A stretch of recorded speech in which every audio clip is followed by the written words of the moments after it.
अच्छा, इन ब्रांचेज़ में सबसे पहली ब्रांच आ रही है मॉर्फ़ोलॉजी। मॉर्फ़ोलॉजी आपको मेरे पास यहाँ पे स्पेस कम थी, इस वज़ह से मैंने कंजस्टेड करके लिखा हुआ है। अच्छा, इस टॉपिक को आप ऑब्जेक्टिव्स इसमें से बहुत सारे आते हैं, ठीक है?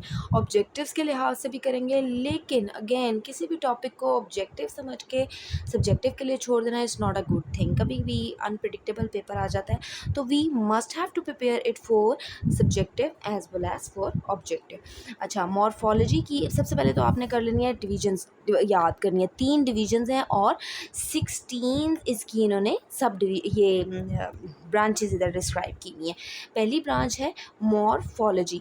मॉर्फ़ोलॉजी में आप क्या करते हैं, study of form and structure of living organisms.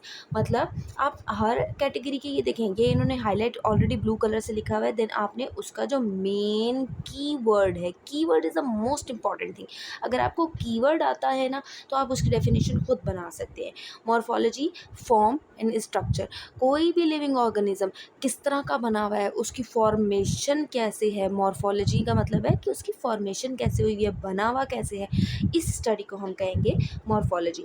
Anatomy, anatomy में आप स्टडी करते हो इंटरनल स्ट्रक्चर्स, इंटरनली उस बॉडी लिविंग ऑर्गेनिज़्म के अंदर क्या-क्या, फॉर एग्ज़ाम्पल अगर हम लेते हैं जैसे एक ह्यूमन बीइंग है, तो वो कैसे बना हुआ है, उसका स्ट्रक्चर कैसा है, दैट इज़ मॉर्फ़ोलॉजी। और जब हम आ जाएंगे कि उसके अंदर एक स्टमक है, उसके अंदर एक हार्ट है, एट्सेट्रा एट्सेट्रा एट्सेट्रा, तो ये उसके इंटरनल स्ट्रक्चर्स को जब हम स्टडी करेंगे, that is anatomy. Histology, histology is the study of tissues. You will underline the word tissue, tissue को आप अंडरलाइन करेंगे। स्टडी ऑफ टिश्यूज़, टिश्यूज़ जो होते हैं, लेटर आप जाके इसको डिविजन्स को इस डिटेल में स्टडी करेंगे, तो आपको पता लगेगा कि सबसे स्मॉलेस्ट पार्ट जो होता है वो होता है सेल। सेल मिलके क्या बनाते हैं, टिश्यू। अब टिश्यूज़ की जो स्ट्रक्चर, जैसे एपिथेलियल टिश्यूज़ होते हैं, you will study this in detail in your chapter. अच्छा, टिश्यूज़ की स्टडी को आप कहेंगे हिस्टोलॉजी। हिस्ट्री क्रिएट करने वाले टिश्यूज़ जो होते हैं वो लेटर ऑन जब बनते जाते हैं लिविंग ऑर्गेनिजम्स के बेसिक यूनिट होते हैं। सेल आफ्टर सेल्स जो चीज़ बनती है उसे टिश्यूज़ कहते हैं, और उसको इसकी स्टडी को हम हिस्टोलॉजी कहेंगे। Then comes the cell biology. Cell biology में structure and function of cell, मैंने आपको कहा टिश्यू से पहला स्टेप जो होता है cell. Cell is the smallest unit है एंड सेल ऑर्गेनेलीज। लेकिन इस स्मॉलेस्ट यूनिट के अंदर भी बहुत कुछ होता है। एक सेल का फंक्शन क्या है, एक सेल का स्ट्रक्चर क्या है, this is called the cell biology. और सेल के अंदर जो चीज़ें होती हैं उनको हम ऑर्गन्स नहीं कहते, उनको हम ऑर्गेनेलीज कहते हैं। एक ह्यूमन लिविंग ऑर्गेनिजम्स के अंदर, फॉर एग्जांपल ह्यूमन बीइंग, एक लिविंग ऑर्गेनिज्म के अंदर जो चीज़ें होती हैं उनको हम ऑर्गन्स कहते हैं। जैसे हार्ट एक ऑर्गन है, जैसे किडनी एक ऑर्गन है। लेकिन एक सेल के अंदर जो चीज़ें होती हैं उनको हम सेल ऑर्गेनेलीज कहते हैं। जैसे आपने प्रीवियस क्लासेस में पढ़ा होगा, जैसे माइटोकॉन्ड्रिया होता है, और इस किस्म की जो राइबोसोम्स होते हैं, इस किस्म से न्यूक्लियस होता है, इन्हें कहते हैं सेल ऑर्गेनेलीज। वो चीज़ें जो मिलकर सेल बनाती हैं, या सेल के इंग्रेडिएंट्स कह लें आप, उनको हम सेल के ऑर्गेनेलीज कहते हैं। हमने सेल बायोलॉजी में ऑर्गेनेलीज को स्टडीज़ करना है, और साथ में उनका स्ट्रक्चर और उनका फंक्शन, किस ऑर्गेनेली का क्या फंक्शन है, किस सेल का क्या फंक्शन है, इसको हम कहेंगे cell biology.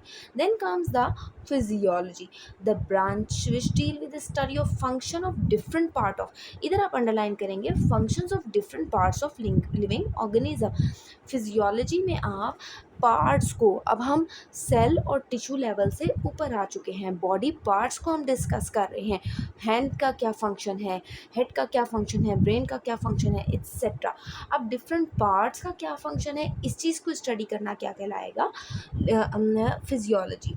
Genetics, the most important, genetics जो होते हैं study of genes and their role in inheritance. You will underline study of genes and their role in inheritance.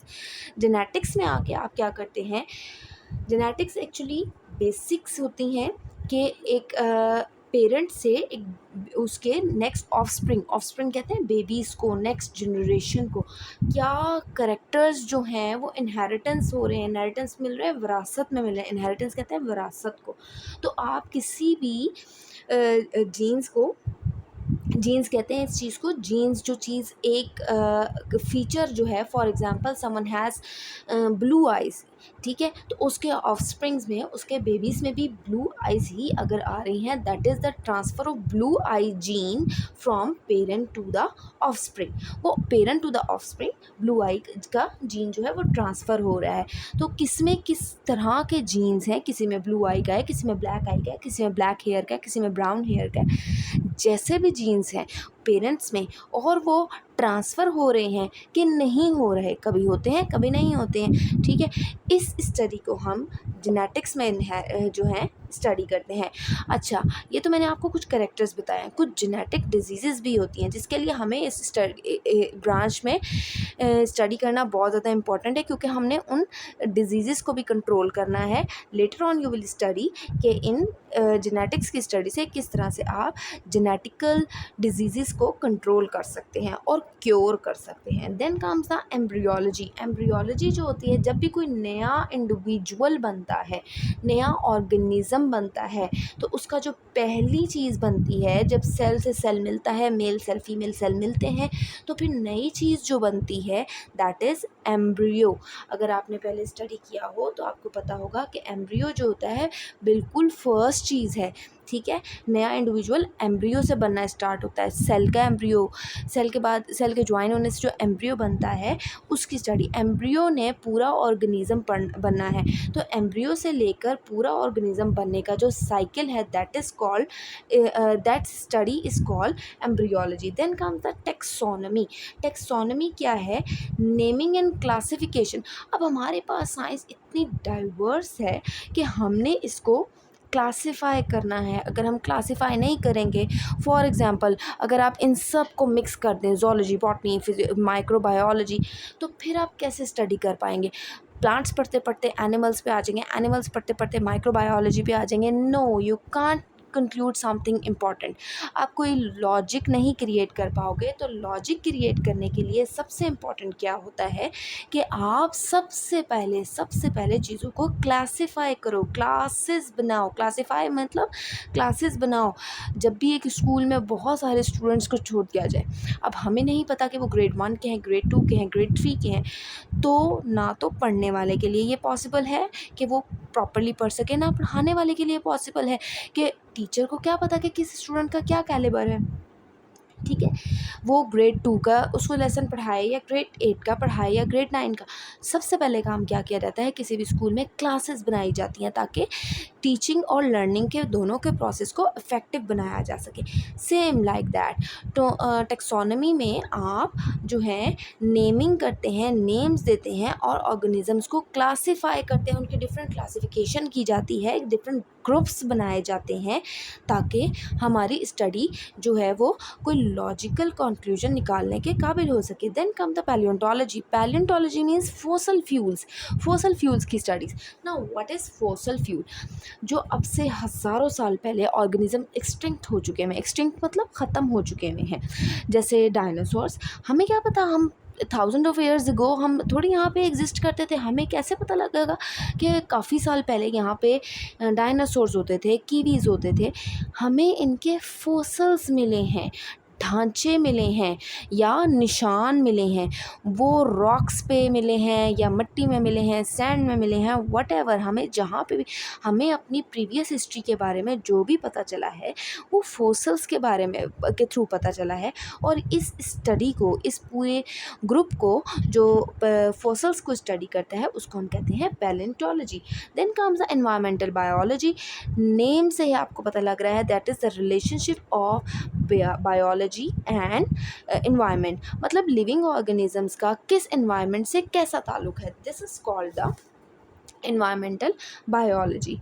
Then comes the sociobiology. Socio means social, किसी का social behaviour क्या है। नाम से आप इसको भी करेंगे, social behaviour of animals to make their societies. कुछ एनिमल्स का जो सोशल बिहेवियर होता है, कुछ मिल के रहना पसंद करते हैं, ग्रुप्स में रहना पसंद करते हैं, कुछ सोलोली यानी कि अकेले रहना पसंद करते हैं, कुछ किसी किस्म का एनवायरनमेंट पसंद करते हैं, कुछ का जो है इंटरेक्शन किसी और तरह का होता है। डिफरेंट एनिमल्स का डिफरेंट इंटरेक्शंस होते हैं।